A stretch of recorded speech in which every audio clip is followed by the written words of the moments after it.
16:30 Uhr. Seit einer halben Stunde halten zwei maskierte Männer die Deutsche Bank in der Prinzregentenstraße besetzt. Das Viertel wird von 8 Polizeihundertschaften abgeriegelt. In a small, sparsely furnished apartment in Munich, two men are sitting together. The room is smoky, tension crackles in the air. Dmitry Todorov, 24 years old, with dark, suspicious eyes, nervously rolls a cigarette between his fingers. Hans-Georg Rammelmeier, 31, with an angular face and cold gaze, watches him in silence. Two petty criminals with a common idea, a bank robbery that is supposed to change everything.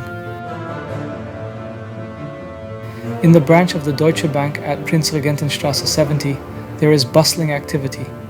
Customers are conducting their banking business, employees are counting money, phones are ringing.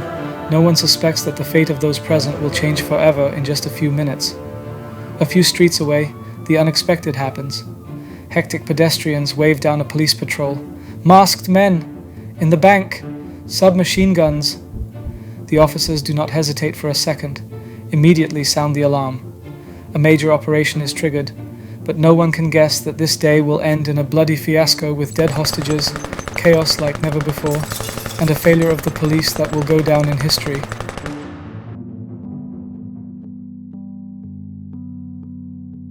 Todorov was born in 1947 in Graz.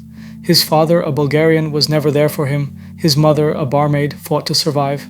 He grew up without support, alternating between foster homes and the street.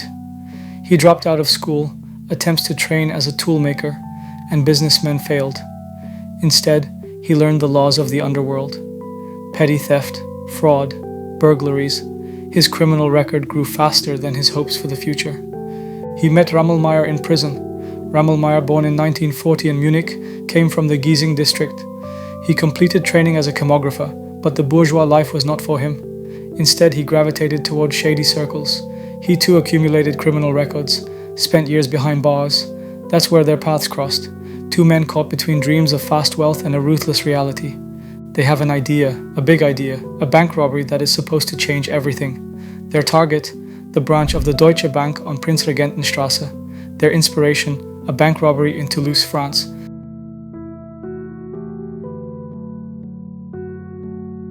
But what starts as a clever heist soon turns into a disaster.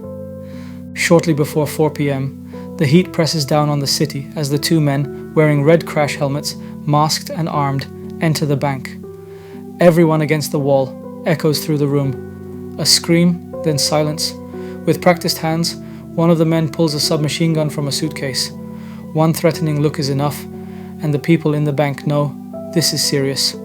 Within minutes, the gangsters have 18 hostages under their control. Customers and employees stand with their hands up. The robbers let some of the customers go, an apparent act of mercy. But for 5 women and the head cashier, a nightmare begins. Bound hands and feet, fearful glances. Then the demand, 2 million marks in cash by 10 p.m. at the latest and safe passage, or the hostages die. Outside, the police have surrounded the building, but they are inexperienced with hostage situations. While they try to get the situation under control, the crowd grows. Up to 5,000 onlookers gather, curious, hungry for sensation. The atmosphere? Bizarre. A folk festival in the middle of an inferno. Chief Prosecutor Erich Sechser takes over the operation. His goal? To eliminate the perpetrators as quickly as possible. Meanwhile, Munich's police chief Manfred Schreiber consults with representatives of the Deutsche Bank, should they provide the ransom. Then a momentous decision. They rely on snipers. But who are these shooters? Members of a shooting club. Yes, you read that right. Not professionals, but hobby shooters, hastily trained in a gravel pit for the real thing. This is how you hold the rifle. This is how you aim. This is how you hopefully hit the target. An approach that will later have deadly consequences. Time passes, tension rises. At 6:11 p.m., the police chief sets up a provisional headquarters across from the bank. The hostage takers grow increasingly nervous. They threaten a bomb attack if they are interfered with. Around 10 p.m., the perpetrator's ultimatum ends without a resolution. Then one of the hostages suffers a heart attack. A paramedic is allowed to enter the bank and describes the scene.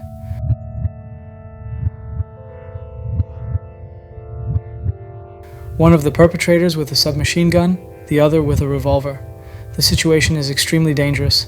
Suddenly, Rammelmeyer leaves the bank and gets into the getaway vehicle with a hostage. This is the moment the police have been waiting for. The plan: to eliminate him and then storm the bank. But then the unimaginable happens. Flashbulbs go off.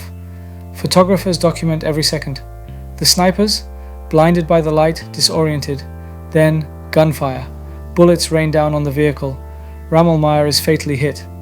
The hostage, Ingrid Reppel, pierced by 5 bullets. Emergency surgery, in vain. One of the bullets came from the perpetrator's weapon, but the others from the police shooters. Panic breaks out in the bank.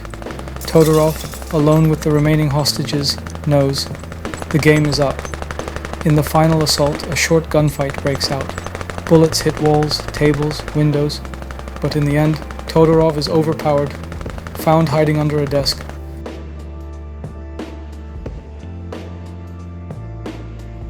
The trial against Todorov draws nationwide attention. The charges: extortion with violence, 5 counts of attempted murder, deprivation of liberty. The verdict: life imprisonment. After 22 years, he is released early. But the real verdict falls on the police. Their failure becomes a scandal, their chaos a wake-up call. The consequence: the formation of special task forces, professional snipers, strict operational protocols. Never again should a hostage situation be handled so amateurishly.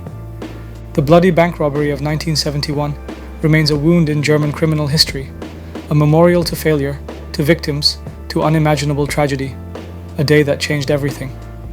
It shows the necessity of professional tactical operations and leaves behind a lesson that still resonates today. In the end, 2 people are dead, 1 hostage, shot in the police's hail of bullets, and 1 of the perpetrators. The public is shocked. Was the bloodshed avoidable?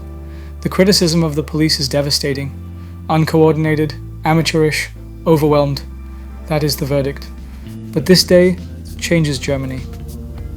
The case of Todorov and Rammelmeyer remains a warning, a symbol of the moment when everything went wrong.